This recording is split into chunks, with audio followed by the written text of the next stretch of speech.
Capítulo 10. Limitação fatal número 6. Catatônico, paixão, visão ou vigor baixos. Há muitos meses recebi uma ligação de David, um velho amigo.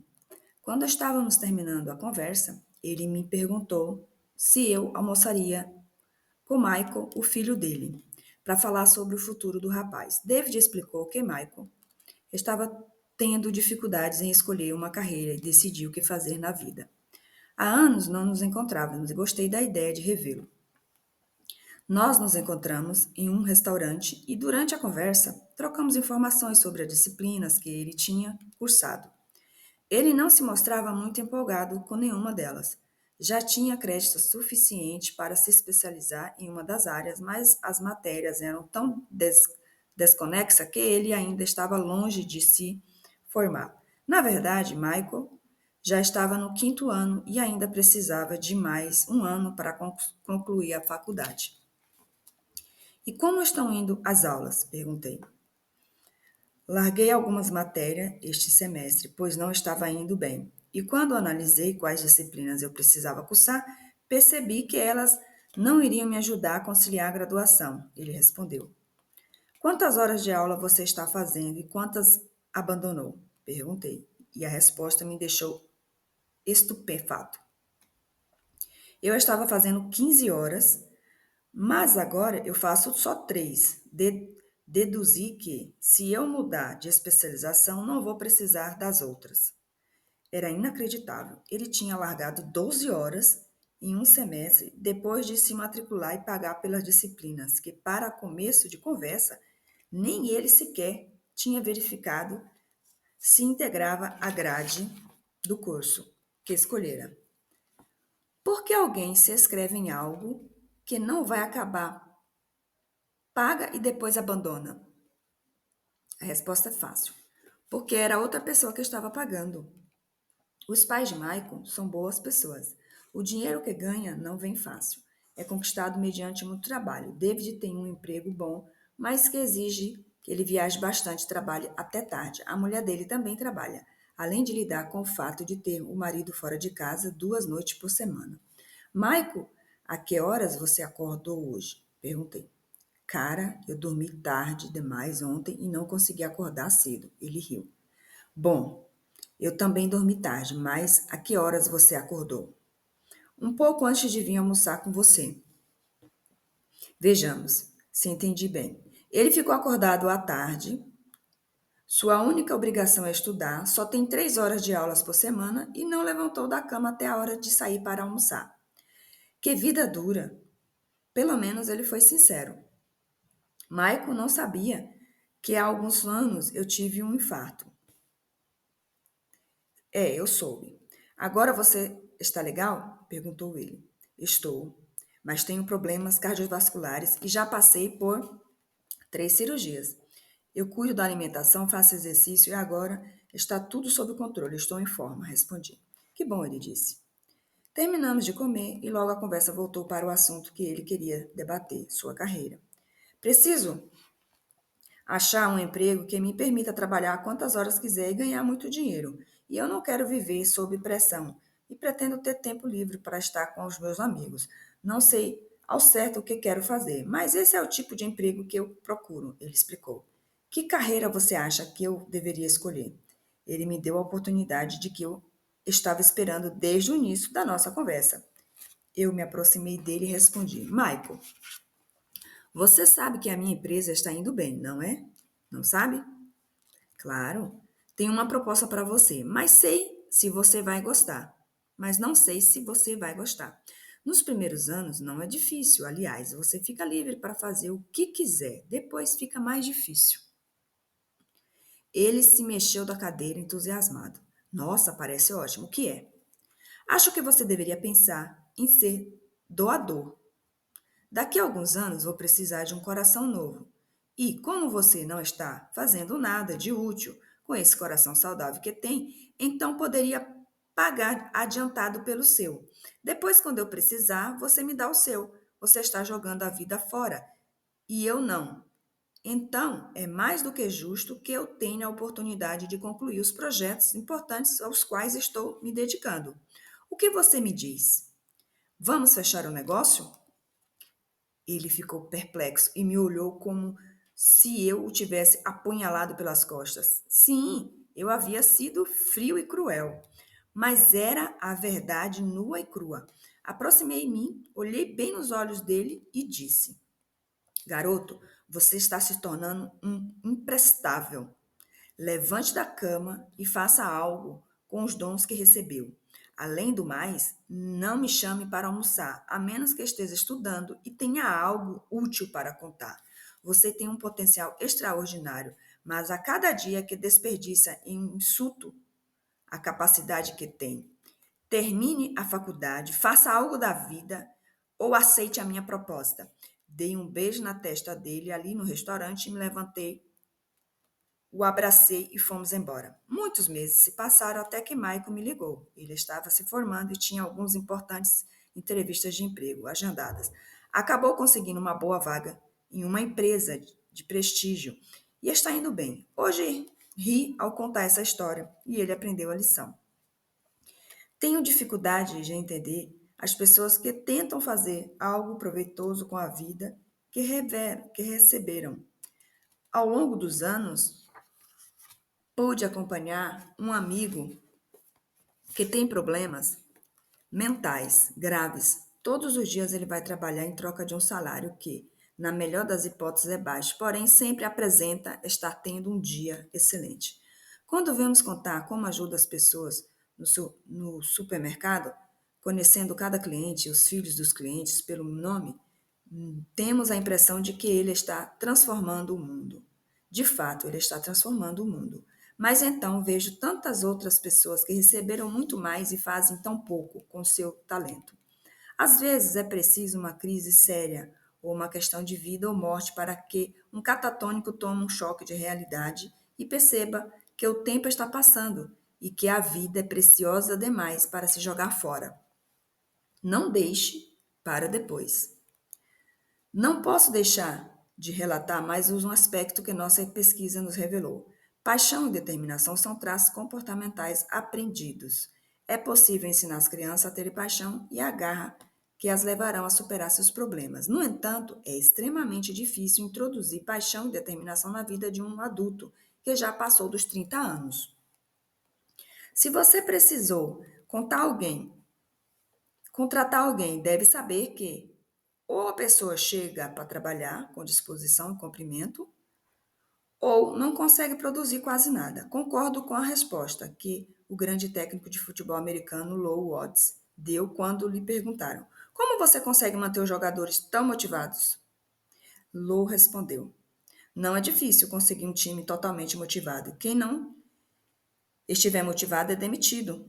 Motivação, determinação, paixão e desejo de sucesso são características desenvolvidas nas primeiras etapas da vida de uma pessoa. Elas são visíveis no campo que as crianças jogam bola, na sala de aula, ou quando fazem um experimento no laboratório. Ficam evidentemente quando uma criança está praticando com um instrumento musical, ou desenhando, ou se dedicando a qualquer atividade que deixe entusiasmada. Em uma criança, a paixão é uma pequena chama que alguém, visão, pode apagar ou fazer crescer. Alguém que veja além do que a criança é vislumbre que ela pode ser. Você é catatônico? Entre os sintomas a seguir, marque o que você identificar em si mesmo e some os pontos que marcou. As pessoas vivem me dizendo que eu sou esgotado. No trabalho é melhor se alguém me monitorar e me ajudar a estabelecer prazos.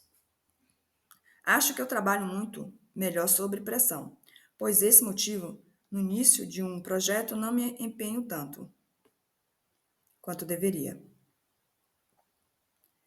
Eu acho que as pessoas que se dedicam muito ao trabalho não sabem aproveitar a vida. Eu não sou promovido com muita frequência. É muito importante curtir a vida. Eu não posso ser caracterizado como uma pessoa intensa e motivada. Se alguém me cobrar, posso cumprir com o que perdi, mas raramente tenho iniciativa própria. Eu aproveito o horário de trabalho para resolver várias questões pessoais. Eu não tenho uma ideia muito clara do que sou capaz de fazer nem de para onde estou indo. Você tem tendência a ser catatônico? Marque o valor total. Faça uma reta de 0 a 10, onde 0 é tendência menos provável e 10 tendência mais provável. Sou catatônico? Socorro.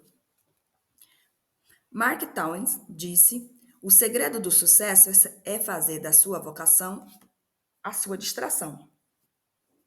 O que você quer ser e quer realizar? Independentemente da tua idade, é provável que você ainda não tenha decidido. Eu também não tenho certeza quanto a mim.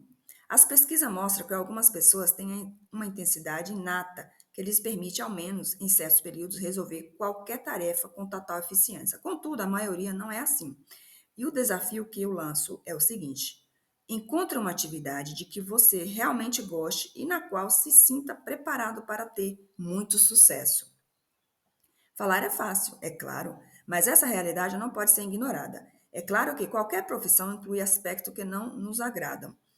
Então, seja realista. Procure aquele aspecto especial da profissão ao qual você realmente sente vontade de se dedicar. Aquele que fará você sorrir de satisfação ao final do dia árduo de trabalho. O aspecto difícil dessa limitação é a imagem de que ela transmite. Imagine uma pessoa focada, intensa, que trabalhe em parceria com alguém mais relaxado. É uma receita para o desastre. A pessoa determinada frequentemente faz comentários como: vamos em frente. Qual é a nossa obrigação? Quais os objetivos? E a pessoa descansada responde: por que não relaxa? Eu quero que todos fiquem à vontade para dar opiniões. Vamos explorar um pouco mais essas habilidades. Não há problema em não tivermos tudo pronto aqui na hora.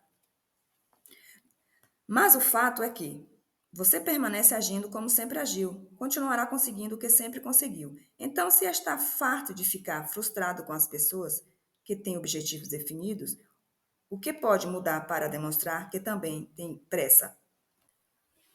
Se está cansado de não ser considerado para as promoções, a quem você pedir a opinião para entender por que isso acontece. Se você sempre tem uma explicação para não cumprir os prazos, comprometa-se a terminar as tarefas mais cedo da próxima vez. Você quer saber que atitude as pessoas respeitam de verdade e procuraram? Aquelas que demonstram paixão. Identifique algumas tarefas que entusiasmem você e obtenha comentários sobre a sua produtividade. Torne-a cada vez melhor. Etapas de tração específicas. Aqui estão algumas ações que você pode adotar para começar hoje mesmo a ganhar tração e se transformar numa pessoa ainda melhor. Após ler todos os capítulos referentes às limitações e estas ficar caracterizada como uma das suas limitações fatais, etapas como estas farão parte do seu plano de tração. Para ser mais disciplinado, deixarei de me recompensar antes de merecer um descanso. Organizarei uma lista de tarefas e darei prioridade aos itens mais importantes. Vou estabelecer uma pequena recompensa após cada um ter sido concluído, como um descanso de 5 minutos, tomar água, bebida ou dar uma volta. Para tarefas mais longas, subdividida-as em etapas menores. Se possível, vou conseguir alguém para monitorar meu progresso com mais frequência até que eu administre melhor meu tempo. Vou passar a me adiantar em vez de me atrasar. Evitarei desculpas.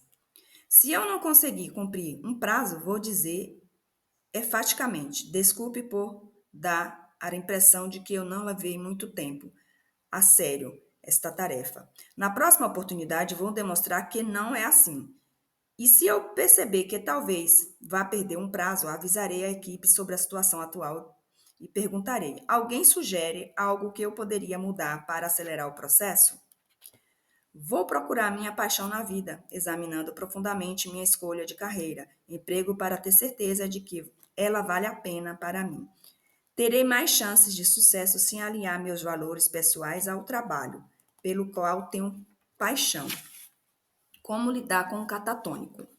Para lidar de forma eficiente com alguém assim, é sempre importante mostrar que admira a pessoa. Toda limitação, ainda que extrema, contém alguns aspectos positivos, portanto, dê opiniões positivas. Também alguns pontos favoráveis que podem ser enfatizados. O catatônico é agradável e descontraído. Para motivar um catatônico, subdivida as tarefas em unidades pequenas e mensuráveis. Celebre os objetivos cumpridos e considere oferecer recompensas como incentivo. Ajude-o a se sentir bem-sucedido. Com sorte, ele vai querer ter essa sensação com mais frequência. Tenha expectativas realistas sobre a iniciativa que os catatônicos têm. Isso não faz parte das personalidades deles, então é melhor deixá-los em posições que demandem menos iniciatividade. E tenha objetivos mais explícitos. Forneça diretrizes razoáveis para a sua produtividade, mas tenha paciência com eles. Capítulo 11. Limitação fatal número 7. Rolo compressor, excessivamente dominante. As pessoas dominantes tendem a liderar as tarefas. Isso não é problema, a menos que elas façam isso à custa das contribuições dos demais. Eu estava prestando consultoria para um distrito escolar no Texas, com o objetivo de ajudá-los a melhorar os resultados de seus alunos, juntamente com o desempenho de seus educadores. Foi assim que escolhi Teresa, a superintendente. Mal nos acomodamos para iniciar a reunião, ela foi logo dizendo: Estou com pressa e não quero perder tempo com comentários supérfluos. Quem está com a pauta? Fiquei quieto, observando com interesse. Eu sei o que quero e sei como chegar lá. Então vamos pular o debate sobre a melhor maneira de implementar este programa, disparou ela em seguida. Alguém da minha equipe alertou? É importante que todos analisemos as afirmações juntos. Eu gostaria de mostrar a vocês o trabalho que fizemos com centenas de outros distritos para atingir os mesmos objetivos que traçamos aqui. Temos muita experiência com escolas iguais a esta e podemos ajudá-los a economizar muito dinheiro e evitar dor de cabeça, realizando apenas algumas mudanças. Isso tudo é muito bom e bonito, mas já sei o que quero. Podemos pular essa parte da conversa, replicou ela. A reunião durou cerca de 20 minutos. Teresa cumpriu a pauta, fez várias perguntas objetivas à sua equipe. Os funcionários mencionados, alguns detalhes que a superintendente precisava examinar, mas ela se descartou rapidamente sem discuti-los. Seu objetivo era os números finais e seu interesse era a pauta que ela mesma tinha determinado. Assim que concluí o que considerava importante, saiu. Nós costumamos conversar sobre algumas das questões mencionadas. Era evidente que a equipe dela havia ficado constrangida. Finalmente, uma pessoa se voltou para mim e disse: Flip, desculpe pelo comportamento de Teresa. Ela está sob pressão e sua consultoria põe vários fatores em jogo. Eu assenti, demonstrando ter compreendido. Muitas vezes, minha equipe é chamada em momentos de críticos de transição. Pressão, no entanto, não é a desculpa para meu mau comportamento. Os especialistas na implementação dos processos éramos nós e sabíamos melhor do que ela como atingir os objetivos, mas Teresa não tinha como saber disso se não parasse para nos escutar. Fiz uma pergunta à equipe dela. Não faria sentido se vocês nos deixassem conduzi-los ao longo do processo, assim não perderia dinheiro e ninguém terminaria insatisfeito? Para nossa surpresa, todos concordaram, então demos continuidade à discussão nesse tom. O tempo passou voando e todos ficamos felizes com a economia que faríamos e com os resultados que possibilitariam que mais estudantes melhorassem seu desempenho. Alguns dias depois, Teresa nos telefonou informando sobre seus planos e como deveriam prosseguir. Perguntei se ela havia acompanhado o trabalho de sua equipe e ela respondeu: Não tive tempo. Eu sei o que quero e eles façam. E que eles façam. Então vamos concordar que será desse jeito. Não me surpreendi, mas fiquei desapontado. Alguns meses depois, procurei um dos profissionais mais experientes da sua equipe e fui informado de que ele estava na liderança médica. Telefonei para a casa dele a fim de saber se podia ajudar de alguma forma e desejar melhoras. O que você tem? Perguntei educadamente, sem querer me intrometer demais. Estou com úlcera, supuradas e síndrome do intestino irritável. O médico me mandou passar 2 semanas de repouso. Novamente, não fiquei surpreso. A origem de grande parte do estresse que ele estava sofrendo era óbvia e bastante prejudicial. Uns meses depois, voltei a me reunir com Teresa e sua equipe para examinar os dados sobre o crescimento pessoal que havíamos coletado de cada integrante sênior. O objetivo era ajudá-los a melhorar tanto seu desempenho profissional quanto pessoal.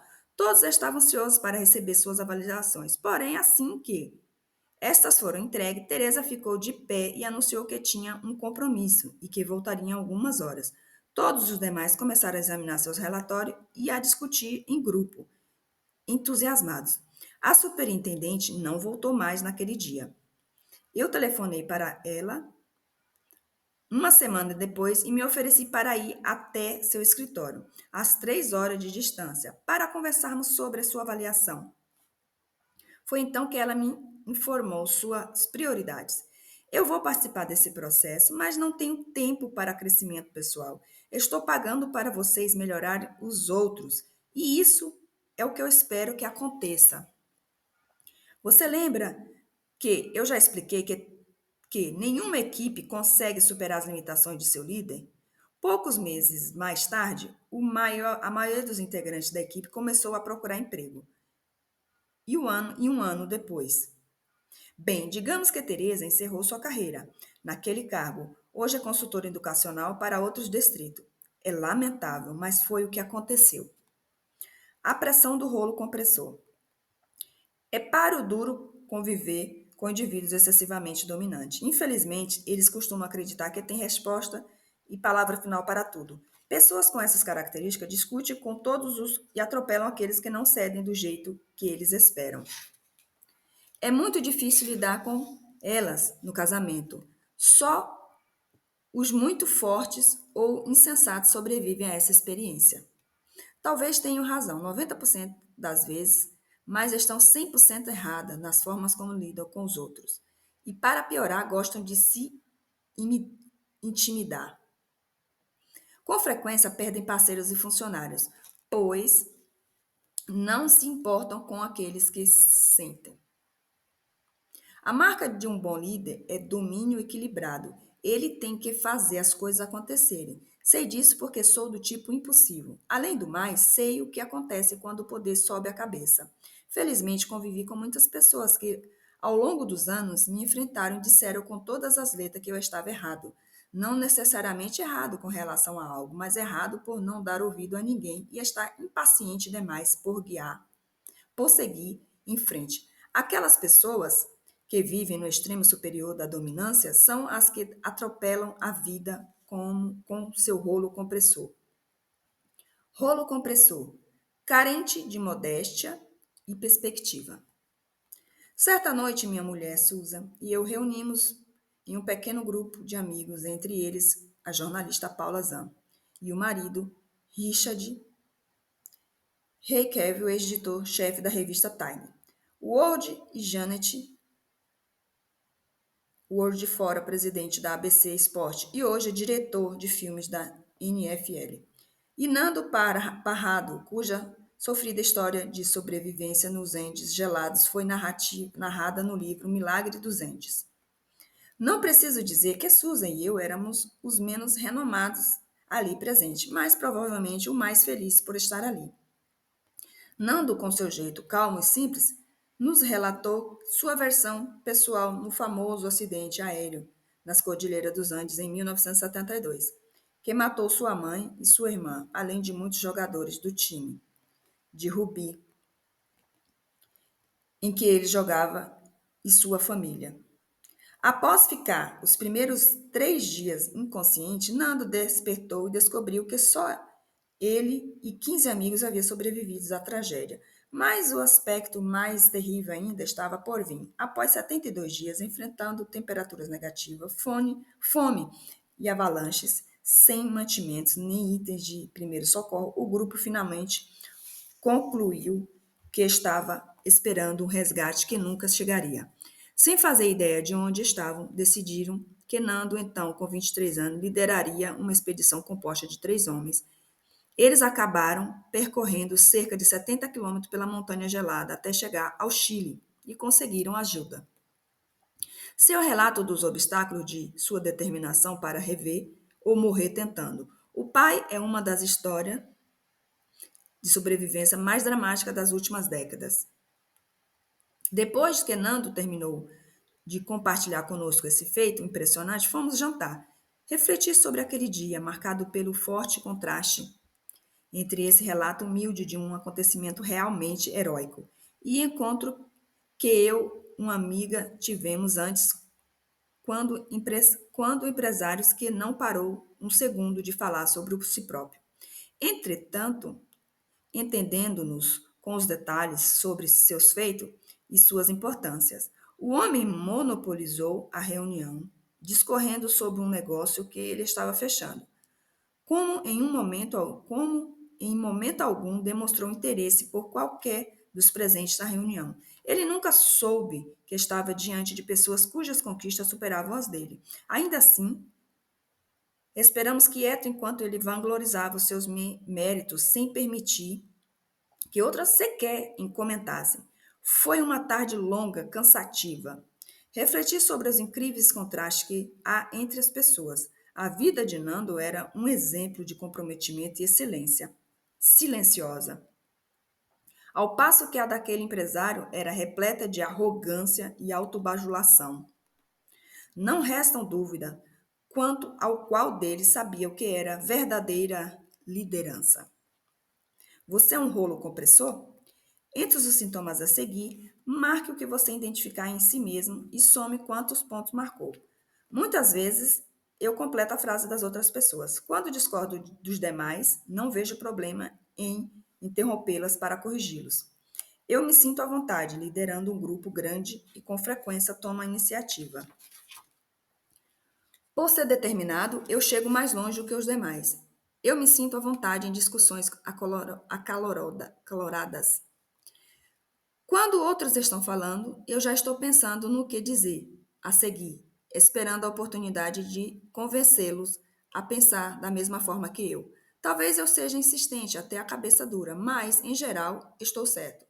Se eu estou no comando, não gosto de pessoas que peguem o meu pé. Cada um deve se ater ao seu papel.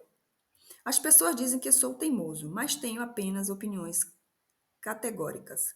Os indivíduos mais fracos não deveriam estar em posições de gerência.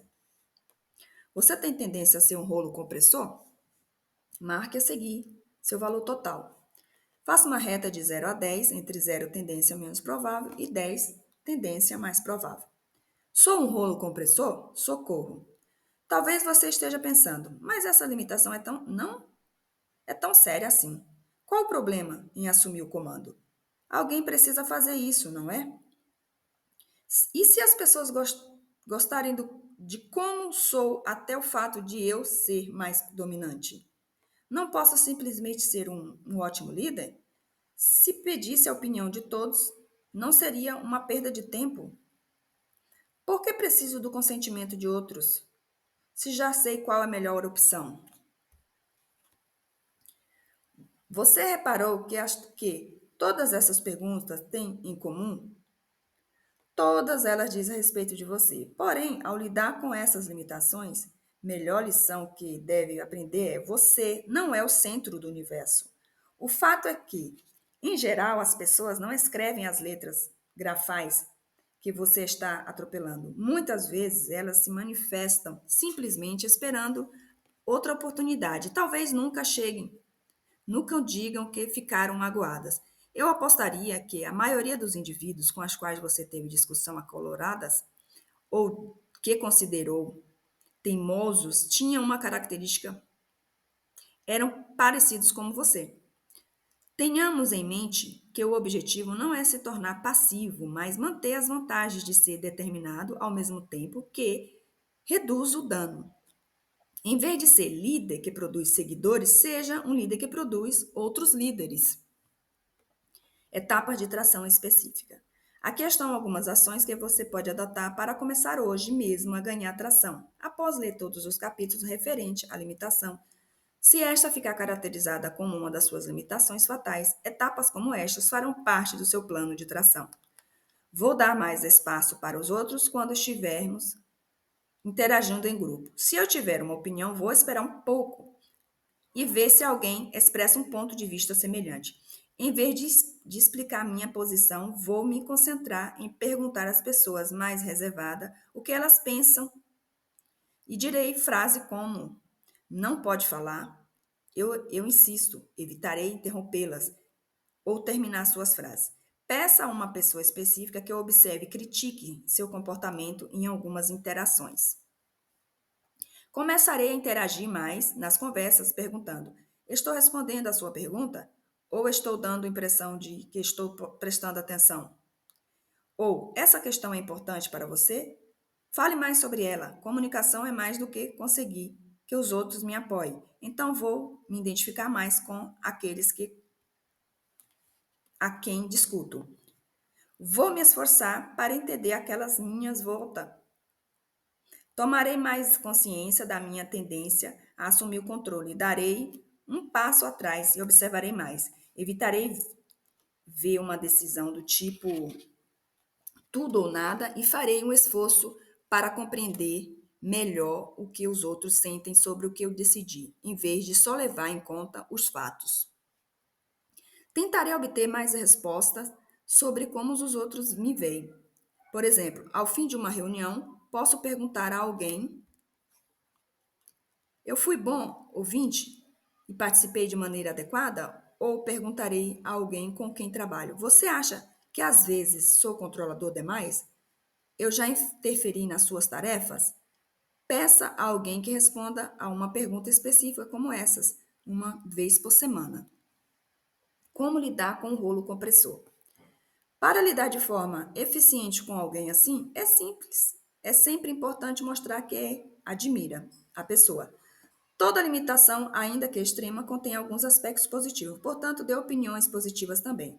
Alguns pontos favoráveis que podem ser enfatizados: o rolo compressor é decidido, determinado, confiante, preparado para ser líder.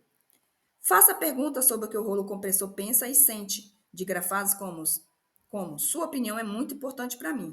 Fale mais para ajudar a reforçar que você valoriza o ponto de vista dele.